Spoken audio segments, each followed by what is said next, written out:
사람에게 전해지라고 생각도 안 했다는 거예요. 네. 이 사람들도 예수 믿었지만 유대파, 헬라파 다 예수 믿는 사람들 그 당시까지만 해도 유대인에게는 은혜가 없는 거예요. 사마리아 사람들 진술보다 못하게 여겼단 말이에요. 벌반도 못하게 여겼단 말이에요. 근데 어떻게 그 사람들에게 하나님의 말씀을 전해지고 하나님의 은혜가 그들 가운데 있을 수가 있습니다. 그러니까 예루살렘 교회 수장들이 놀랄 수밖에 없는 거예요. 복음이 이서 빌리를 통해서 복음이 전해지고 이들이 예수 믿었어? 이게 큰 충격이라는 거예요. 왜냐하면 하나님의 은혜라는 것은 자기들에게만 미치는 것을 항상 생각하고 살았거든요. 유대인들. 지금도 그렇지 않습니까? 유대인이 항상 자랑하고 다니는 세 가지 권한이 뭐라고 써요? 자기가 하나님의 사람이라는 걸 항상 주장하는 거예요. 첫째가 뭐라고 했습니까? 그들이 난지 8일 만에 할례받았다. 성경 분명히 주장할 만한 거라고 했죠. 또 하나가 뭐였습니까? 할례받고 모세가 시내산에서 뭘 받아요? 율법 10계명을 받는 거죠. 세 번째가 뭡니까? 카본드, 약속. 하나님의 약속을. 할례받고 10계명 율법 받고 하나님의 약속을 받았어요. 특별한 민족이 누구 구분할 수 없는 사실. 그렇기 때문에 하나님의 은혜도 은총도 항상 자기들만 온도 생각했던 사람들이에요. 그런데 그 복음이 사마리아 사람, 다른 사람도 아닌 사마리아 사람들에게 임했다. 이건 도저히 믿을 수가 없는 충격적인 사실이에요. 그렇기 때문에 지금 예루살렘 교회의 수장들이라고 할 수 있는 베드로와 요한이 사마리아 땅까지 가서 안수했다는 것은 이 사람, 사마리아 사람들을 자기 한 형제로 인정했다는 말이에요. 놀라운 역사. 그 당시에는 상상도 못할 일이 벌어진 거예요. 이제까지 두 집단 가운데 있었던 민족적 감정이 있어요. 도저히 풀 수 없는 감정. 그런 것들이 예수라는 한 이름 안에서 다 와야 됩니다. 하나가 됩니다. 놀라운 역사입니다. 여러분, 혹시 이 가운데 저 사람은 하나님이 부르셨을 거야. 이렇게 생각하는 사람이 있습니다. 그러면 그 사람에게 하나님이 더 관심 가지신다는 사실을 반드시 믿으시기 바랍니다. 혹시 하나님이 나를 부르신 것 같아요. 나는 왜 이렇게 힘들고 괴로운 일이 많습니다. 그러나 하나님은 그 사람에게 더 많은 관심을 주신다는 사실 꼭 기억하시기 바랍니다. 여러분, 하나님의 역사는 항상 놀라운 거예요. 우리가 생각하는 한계를 넘어섭니다. 근데 우리 인간들은 어때요? 내가 그냥 사는 가정 가운데서 이건 그냥 가만히 있고 하나님께서 여기서 은혜라는 것을 더해 주시기만 바라는 거예요. 예수 믿어서 교회 나가서 그냥 조금 더 좋은 삶, 더 편안한 이것만 바라는 거예요. 대부분의 사람들이 그렇게 생각해요. 그러니까 성령의 역사는 뒤집어입니다. 내 걸 유지하면서 더 조금 행복을 느껴보자 하는 것이 아니라 내가 꾹 잡고 있어, 꽉 잡고 있었던 것을 완전히 주는 역사. 이게 성령의 역사입니다.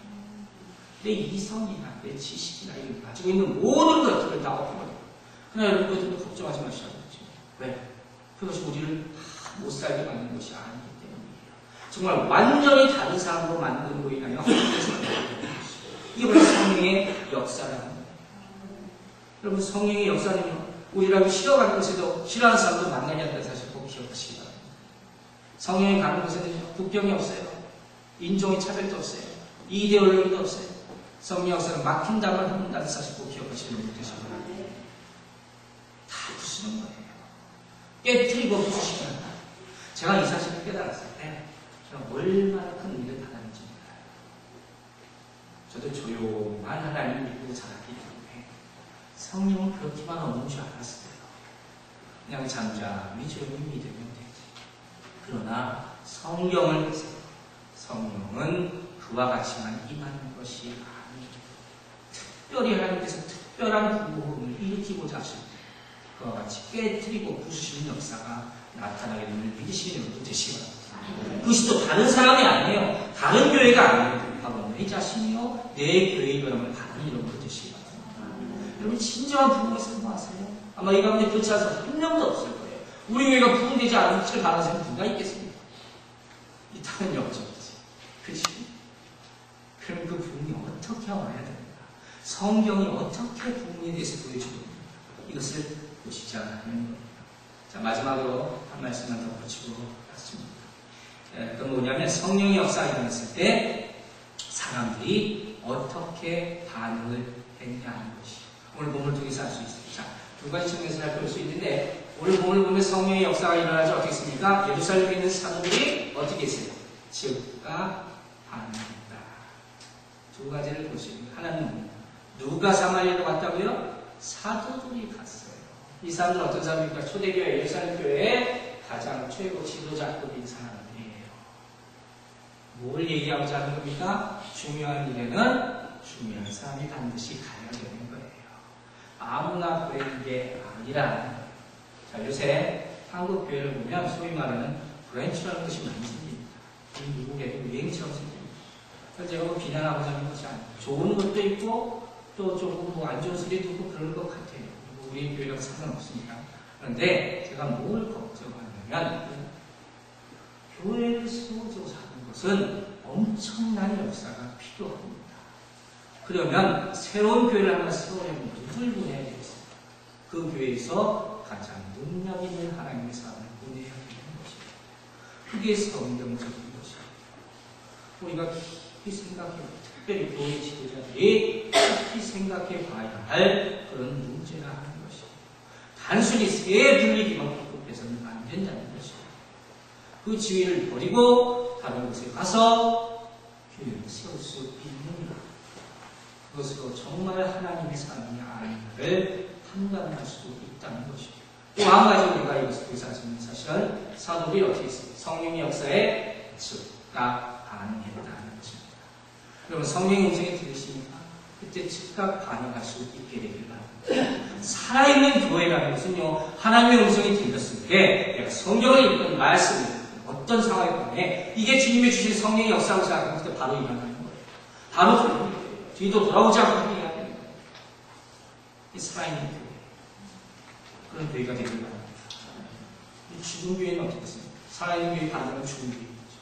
아무리 성령의 역사가 임해도 가만히. 왜? 너무 비만해져. 아니면 너무 약해져.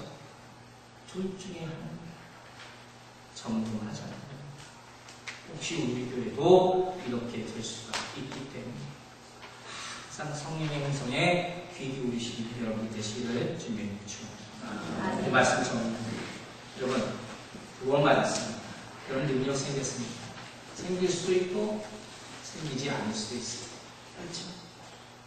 구원받았다는 것은 위치가 바뀐다 그런 얘기였어요. 그 위치가 바뀌었다고 해서 그 인격이 갑자기 좋아집니까? 그럴 수도 있고 그렇지 않을 수도 있습니다. 그래서 우리는 뭘 봐야 돼요? 능력을 봐야 돼요. 그 성령의 능력을 사모하시는 분이 계시고 그리고 그 능력은요 나를 위해서 받는 거예요. 구원은 나를 위해서 받는 겁니다. 그렇죠? 능력은 다른 사람을 위해서 받는 거예요.